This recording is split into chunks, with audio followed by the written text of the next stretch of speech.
të frymarrjes, të respektimit të shenjave të pikësimit, të theksit logjik dhe theksit tonik që duhet përdorur brenda një mendimi, brenda një fjalie, brenda një fraze. Mua në këtë pikë, mbase më ka ndihmuar edhe profesioni im, unë kam mbaruar brakterim, po veçanërisht puna në Radio Tirana, më ballafaqoj me aktorët më të mëdhenj të Shqipërisë, me aktorë me emër, të cilët më detyronin që të vija veshin se si e përdorte bie fjala Violeta Manushi, Maria Lokoreci, Sulpi Tarka, Kadri Roshi, si e përdornin zërin, ku merrni frym, ku ngrihej zëri dhe ku ulej, si duhet theksuar një zanore apo një bashkëtingëllore apo të. Ndoshta kjo më shërbeu edhe mua vetë që, domethënë, krahas cilësive vokale, të fitoj edhe këtë mënyrën e përdorimit të zërit. Gjë që më vjen mirë kur e dëgjoj se më thonë fjalë të mira edhe brenda Shqipërisë edhe jashtë, sidomos kur jam ballafaquar me dëgjues të shumt në Maqedoni, në Kosovë, dhe ato Maltezi, dhe kam dëgjuar fjalë shumë të mira për të. Bile ndonjëherë edhe habiteshin, kishte nga ata që thoshin se ati e filania, po i thoshe, bre, e ka menu tjetër gjë. Kështu që zëri është sidomos në radio, ku je i privuar nga figura, nga pamja, nga syri, nga ashtu, ka një rol të jashtëzakonshëm. Dhe me sa duket edhe unë hyra tek ata që domethënë zun vend me zërin e tyre dhe tërhoqë vëmendjen e shikuesve të shumtë dhe dëgjuesve të shumtë.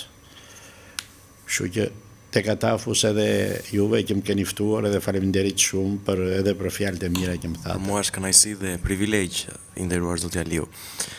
Një djalosh i vogël nga Kalivaçi ëndërronte që një prej ëndrave të tij do të ishte të punonte në Radio Tirana, ku të spikatej për zërin e tij kaq karakteristik, ku të kishte të bënte edhe me artist të kalibrit të madh. Në ato kohë që ishte koha e të mëdhenjve, njëri më i madh se tjetri. E kishte menduar ndonjëherë zoti Aliu që do pushtoje Radio Tirana me zërin tënd të manitshëm? Absolutisht jo, sepse shiko, në Kalivaçin tim, ju e ditë keni emrin e Kalivaçit tim, është një natyrë paksa e vështirë, e vrazhd, si kështu. Edhe bimësia është e vrazhd, ka prall, driza, domethënë ferra, ashtu, ka shkëmbinj gëlqeror, shumë të mëdhenj, ka masive të mëdha gëlqerorësh. Dhe ajo natyra atje, ajo ka ndikuar edhe në cilësitë e karakterit i njerëzve. Janë njerëz impulsiv, janë njerëz me çika, janë njerëz që domethënë nuk falin kollaj dhe ashtu. Unë mbarova shkollën fillore, s'kisha ku shkoja, se s'kishte shkollë 7 vjeçare në Kalivaçin tim. Ishte larg shkolla 7 vjeçare. Edhe u detyrova që të ruaj dhënte dhe ditë. U bëra një bari jashtëzakonisht i mirë. Po si. Edhe kështu që u përshtata me atë, por mbas 3 vjetësh që mbeta kështu, domethënë si bari, një bashkëbisedim fare rastësor me ca moshatar të mit, me Luan Hysje, me Abbas Xhafere, Petrit Hysje, Strefdosti, tjera tje, bisedonim ende nga fusha, po si t'ja bëjmë, po si të vemi, po se ashtu. Ne duam të vemi në krahas, thoshin ata. Mirë po, vajtja në krahas, për mua ishte shumë e largët, sepse unë me ata kisha edhe një herë rrugë tjetër për të vajtur deri në atje.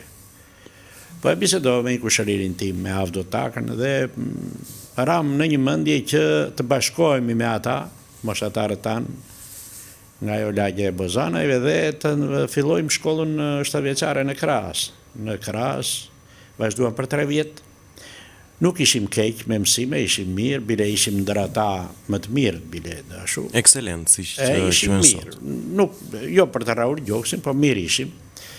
Dhe pastaj mbasi mbaruam atë, tham ç'a do bëjmë tani, se bëm gjithë këtë sakrificë. A nuk duhet ta ndjekim shkollën? Dhe kërkuam që të ashtu.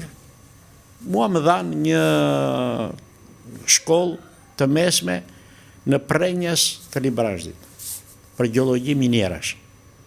Dhe kam studiuar 4 vjet atje për gjeologji minierash.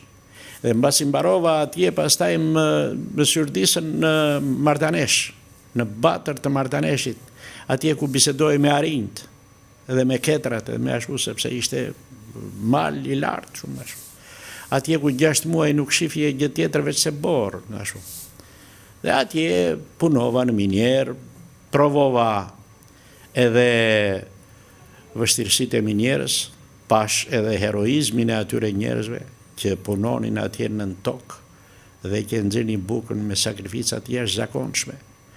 Nuk uleshin në mendës për të ngrënë bukë, për të kursyer 2 lekë më shumë, po merrnin një bukë 52 e merrnin këtu në skjetull dhe niseshin për të punuar atje në galeri, me atë bukën thatë. Atje rrezikoheshin edhe nga shembja e minierës, atje rrezikoheshin, edhe unë bile kam patur rast se ishin ato xhaket e ajrimit që ishin nga 40 metra të larta të sipër, që lidhen një nivel me një nivel tjetër ashtu. Edhe më ka rëshqitur këmba, më kanë mbajtur ato trartë atje poshtë, 5-6 metra në atë, rastësisht domethënë ashtu. Ka pasur raste që mundet të kenë humbur dhe jetën nga kolegët e tu kur punonit në minier? Nga kolegët jo, po punëtor kështë patur raste që kishin humbur jetën. Pa llogaritur ata të gjeologjisë, sepse kur kam vajtur unë atje nuk ishte shumë, ishte e freskët ajo tragedia e Ortekut që kishte mbytur 11 gjeolog atje në Batër, dhe ishte, domethënë, ishte akoma e freskët ajo dhimbja për ta, humbja për ta, domethënë. Edhe kur bëja muhabet me njërin nga ata që kishte shpëtuar rastësisht, më duke si e pabesueshme, që apo bisedoj me njëri real, apo po e lexoj nëpër libra këtë gjë, sepse ai më tregonte se si e kishte marrë Orteku përpara, dhe ky vet ishte duke dhënë shpirt atje në fund te proja atje ku ishte bërë ajo bora rreth 30 metra që grumbulloi atje. Dhe ai ishte midis 2 bllokeve të Ortekut, duke dhënë shpirt. Në një moment thot vjen një Ortek tjetër nga lart, vjen nga lart, edhe i pash 1-2 nga shokët e mi që i nxori sipër kështu, pastaj i futi poshtë, pastaj edhe ja dha i goditi 2 ato blloqet e mia, dhe mua më flaku me ata në projt atje. Fati im, dhe ja ku jam sot gjallë, e tregonte. Domethënë atje shikoje gjëra të paimagjinueshme, qoftë atje në Batër, por qoftë edhe poshtë në Bulqiz, ku ishte minier e vjetër e ashtu. Kishte gjëra shumë të rënda, kishte gjëra që nga njëherë edhe në për libra nuk i lexon. Po, kjo është jeta, të përballë me lloj-lloj gjërash, të përballë edhe kështu që atje pata nuk qëndrova gjatë atje në minier, se angazhoheshim edhe me këto grupet artistike, me këto kështu, edhe atje më dha rasti që atje në Burrel, ku se ishte qendra, Burreli ishte si qendra e atyre, dhe përmblidhte edhe minierën tonë, si thuash. Atje si duket i trojja vëmendjen atyre që vinin nga Ministria e Kulturës, ishin 1-2 inspektorë ashtu. Edhe ata më pyetën, tha, ku jeti, tha, çfarë? Thashun, si ku jam? Vjen puna, ku jeni punë, thashun, ku? Në minierë. Po tha, se kishe keqja atë recitimin, tha. O, faleminderit, thashun. Po ke provuar të japësh konkurs në atë, në Institut të Arteve? Për çfarë i thashun? Kështu për art dramatik, tha. Se kisha dëgjuar. Me një fjalë provoj, tha t'jap konkurs saj. Kjo që nxitja. Iniciativa. Se u interesova të nesëmen, pasaj qatë duaj, si tek, ashtu vajta atje të shtëpia kulturës e Burrelit, atje, pyeta atë që ishte si regjisor atje, ai më orientoi.